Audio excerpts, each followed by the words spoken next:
Hi, Kaden and Ezra. Today we're going to do Enjoying God's World, our science. Okay, remember last week we learned all about how God created everything in this world with purpose. We also learned about something called sense organs. Sense organs use your nerves to send signals to your brain to tell you all the different things that are happening in this world. We have 5 sense organs. Do you remember the 5 sense organs that we talked about?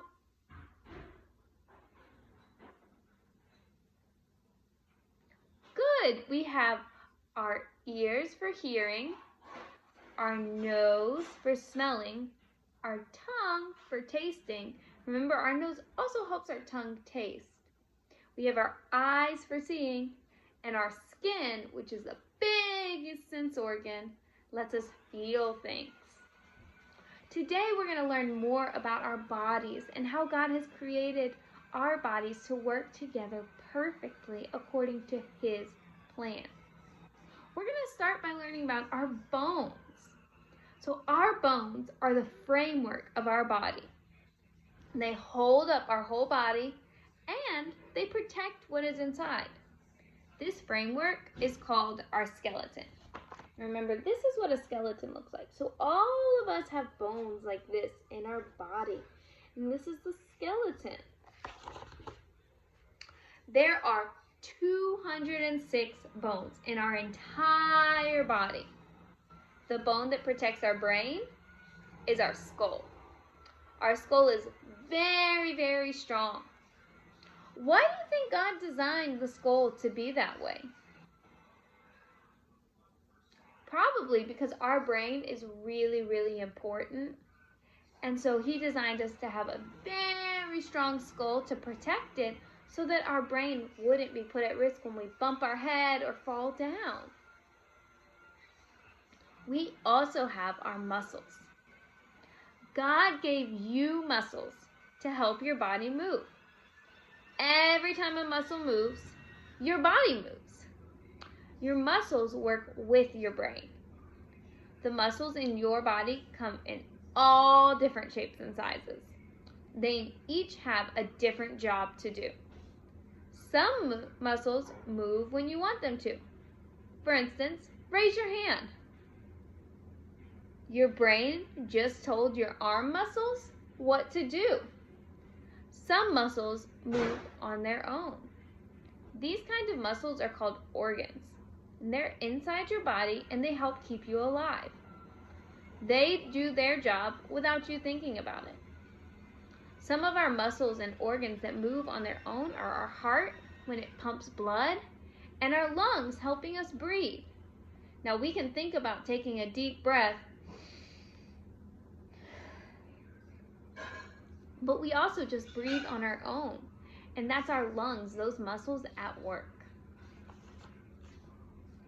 God designed your muscles to work with your bones. The muscles that are attached to your skeleton, so remember all of your bones in your whole body, are called skeletal muscles. You have over 600 skeletal muscles. They are attached to your bones with tendons. Tendons work with your muscles and bones to help you move.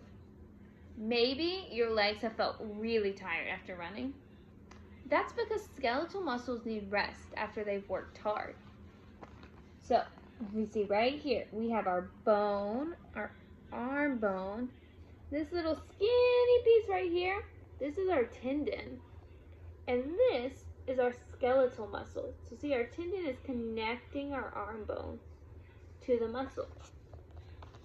If you feel right here, this is a muscle. When you bring your arm up, your tendon moves to help bring your arm up. When you put it down, your tendon also moves. You can also feel your muscle moving. So try that again. Hold right here and bring your arm up and bring it down. And you can feel that is that muscle moving. Your heart. Your heart is an organ that is a special kind of muscle. God designed your heart to work your whole life without stopping. Aren't you glad your heart never takes a break? It works without you telling it to, and your heart has the job of making sure your whole body has all of the oxygen and nutrients that it needs. How can the oxygen and nutrients get to your whole body? God designed a very special way. Your body has a superhighway, and it's made of blood vessels called veins and arteries. Blood is like a bus on that superhighway. Your blood carries oxygen and nutrients to your whole body, and your heart has the job of pumping blood through your veins and arteries. So, here's your heart up here, and it pumps constantly. It's pumping, pumping, pumping. And you have all of these veins and arteries all throughout your body. And these are a superhighway that blood travels on. And that brings oxygen and nutrients to all of your body.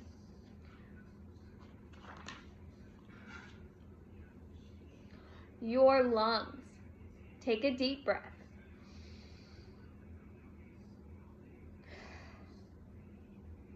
Have your doctors ever listened to your lungs? They might have put a stethoscope. That's something they put in their ears, and then the little round button they put on your heart or in your lungs. They're listening to you breathe. Your lungs are organs that help your body breathe in oxygen. Oxygen is a special gas in our air that we cannot see. Your body needs oxygen to live. Besides oxygen, there are different gases in the air that you breathe. When you breathe in or inhale, your lungs get the oxygen from the air that you're breathing. Your heart works with your lungs to get that oxygen into your blood. It also gets rid of the gases that you don't need. This gas is called carbon dioxide. So we breathe oxygen. We don't need carbon dioxide.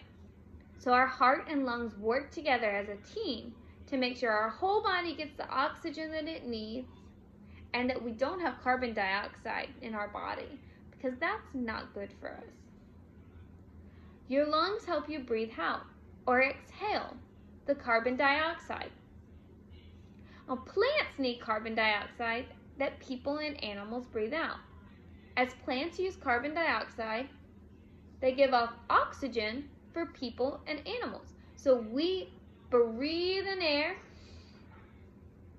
and then when we breathe out, we let go of carbon dioxide. Plants breathe in carbon dioxide, and when they let go of oxygen.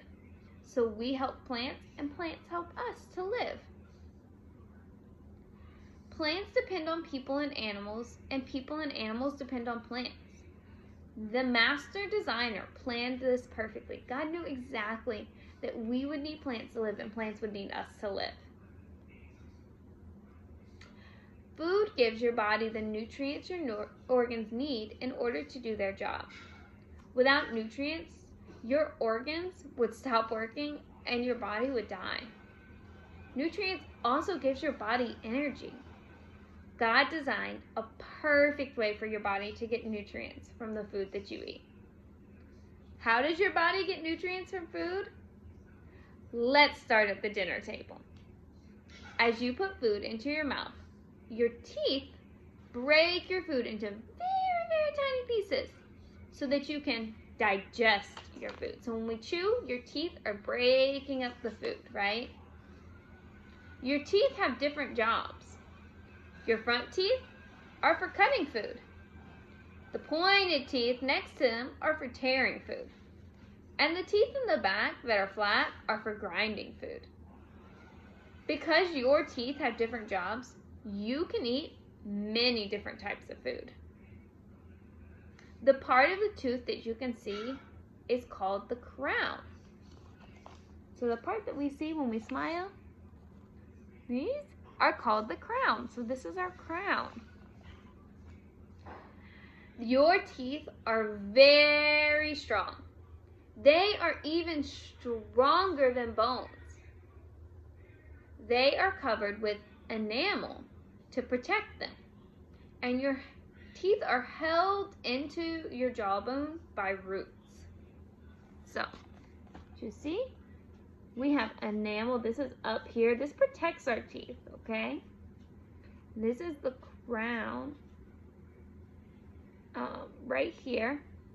So the enamel is the outside part that protects our teeth. Then we have the crown. Then we have our gums right here. And the root is what attaches it to our jaw. By the time you get to high school, you will have 28 teeth. And when you're fully grown, you will have 32 teeth. Once your teeth have chewed your food, it travels down to your stomach. So it travels through our throat, down to our stomach. Your stomach breaks down the food so that your body can use the nutrients. Your intestines help your body absorb that nutrient. So we have our stomach, and then we have a large and a small intestines. And those intestines help absorb nutrients so that we get all of the good things that food gives us, like vitamins and minerals and all of those things. Your body then gets rid of the parts of the food that it cannot use. We call this waste. So that's when we go use the bathroom after we eat. That's your body getting rid of the part of the food that we can't actually use. The human body really is an amazing miracle. We can see that our bodies were designed by a wise creator. Every part has a plan and a purpose.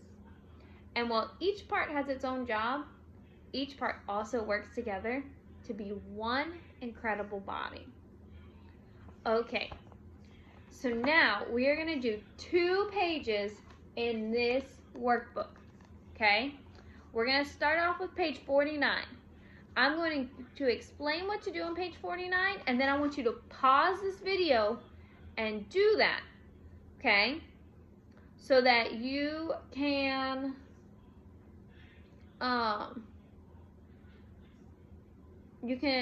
so you can do everything that you're supposed to.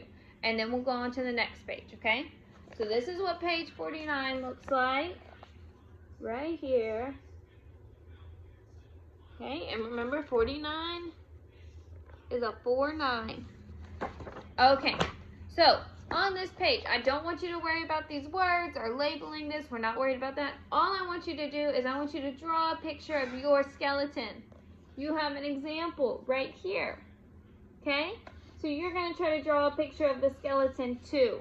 Remember, the skeleton is the framework of our body. It helps hold our body up. Okay? So pause this video and go ahead and draw your skeleton. Okay, guys. By now you should have drawn your skeleton. Okay? So now we're going to move on to page 52. Okay? This is page 52. Right? Okay.